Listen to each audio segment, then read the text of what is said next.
नया ITR form आ गया है। नए आईटीआर फॉर्म में बहुत सारी दिक्कतें भी आ गई हैं। तो आईटीआर में क्या इश्यूज आ गए हैं, उससे किसको फायदा होगा और किसको नुकसान होगा, उसके बारे में भी डिस्कस करेंगे। अब मैं यहाँ पर एक्सेल यूटिलिटी दिखा रहा हूँ, लेकिन अगर आप ऑनलाइन यूटिलिटी का इस्तेमाल करोगे या जावा यूटिलिटी का इस्तेमाल करोगे, उसमें भी आपको वो प्रॉब्लम्स आने वाले हैं। इस वीडियो में आईटीआर 1 का एग्जांपल ले रहे हैं, लेकिन ये सारे आईटीआर में एप्लीकेबल होगा। देखिए, जैसे हम यहाँ पर नया टैक्स सिस्टम चुनते हैं तो यहाँ पर आप देख सकते हो सिर्फ 3-4 शेड्यूल आईटीआर 1 में आपको भरने होते हैं।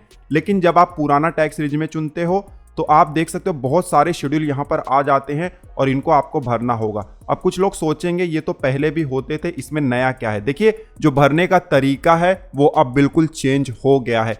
क्या चेंज हुआ है इस वीडियो में आपको बताऊंगा। अगर आप सैलराइड पर्सन हो, हाउस रेंट अलावेंस का एग्जेम्पशन ले रहे हो, तो देखिए अलग से एक शेड्यूल आ गया है 1013A। यहाँ पर अब आपको डिटेल पूरा भरना पड़ेगा कि किस तरीके से आप एग्जेम्पशन ले रहे हो। पहले अमाउंट डाल देते थे, चल जाता था, लेकिन अब नहीं चलेगा। अब इन सब का रीजन क्या है, आगे हम उसके बारे में भी बात करेंगे, और सही है या गलत है उसके बारे में भी हम बात करेंगे। फिलहाल ये समझ लो कि अब आपको बहुत ज्यादा डिटेल इंटर करना पड़ेगा, तब जाकर एग्जेम्पशन मिलेगा। और उसी के साथ साथ जो डिडक्शन हम पहले क्लेम कर लेते थे 80D का, 80C का, तो वो अब आसानी से नहीं मिलेगा। जैसे कि 80C का बहुत ज़्यादा पॉपुलर है।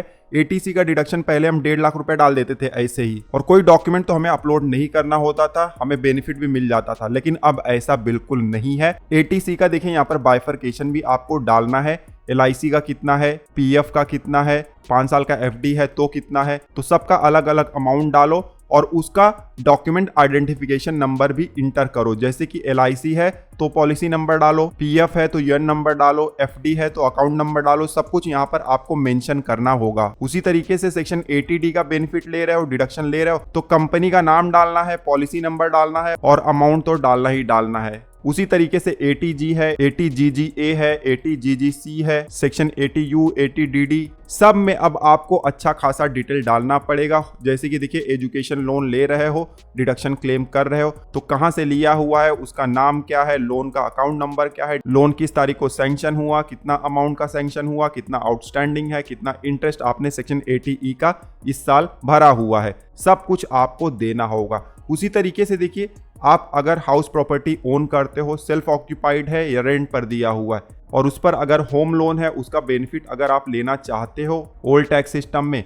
तो आप देखिए सेल्फ ऑक्यूपाइड सेलेक्ट करोगे तो यहाँ पर एक नया शेड्यूल आ जाता है, शेड्यूल 24B। इसमें आपको इंस्टीट्यूशन का डिटेल, उसका नाम और बाकी लोन से रिलेटेड भी यहाँ पर डिटेल इंटर करना पड़ेगा। तो यहाँ पर बहुत ज़्यादा डॉक्यूमेंट आपको मेंटेन करना पड़ेगा और फिर उसका डिटेल इंटर करना पड़ेगा।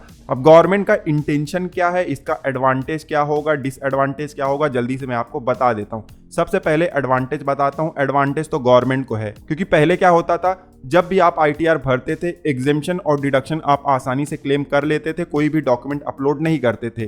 तो इससे क्या होता था, डिपार्टमेंट ये वेरीफाई नहीं कर पाता था कि एग्जेम्पशन या डिडक्शन सही है या नहीं है, वो ये मान के चलता था कि सही ही होगा। लेकिन पिछले कुछ सालों में आपने देखा होगा बहुत सारे ऐसे फ्रॉड हुए, 4000 करोड़ के, 5000 करोड़ के, जहां पर फेक डिडक्शन का इस्तेमाल किया गया। अब ज्यादा डिटेल जब आपको भरना पड़ेगा तो गवर्नमेंट के पास ऑप्शन होगा कि आसानी से वेरीफाई किया जा सकता है जो भी हम क्लेम करेंगे। अदरवाइज दूसरा ऑप्शन ये है कि ओल्ड टैक्स सिस्टम चुनो ही मत, नया टैक्स सिस्टम चुन लो, क्योंकि नए टैक्स सिस्टम में एग्जेम्पशन और डिडक्शन का बेनिफिट ज्यादा मिलता ही नहीं है। तो गवर्नमेंट को वेरिफिकेशन के लिए मैन फोर्स या सिस्टम या टाइम वेस्ट करने की जरूरत नहीं पड़ेगी। और यही गवर्नमेंट का इंटेंशन है। जब से नया टैक्स रिजिम आया है उसमें बहुत सारे चेंजेस किए गए, पॉजिटिव चेंजेस किए गए, लेकिन ओल्ड टैक्स सिस्टम में कुछ भी चेंज नहीं किए गए, उल्टा उसको और कठिन बनाया गया, कॉम्प्लेक्स बनाया गया, ताकि उसका इस्तेमाल कम से कम हो। अब बात करते हैं डिसएडवांटेज की, तो ऑफ कोर्स यहाँ पर डिसएडवांटेज टैक्स पेयर को ही होगा। कैसे होगा वो भी बताता हूँ। जब ज्यादा डिटेल हम इंटर करेंगे तो बहुत ज्यादा चांसेस ये भी बढ़ जाएगा कि जो डिटेल हम इंटर कर रहे हैं वो मिसमैच हो जाए,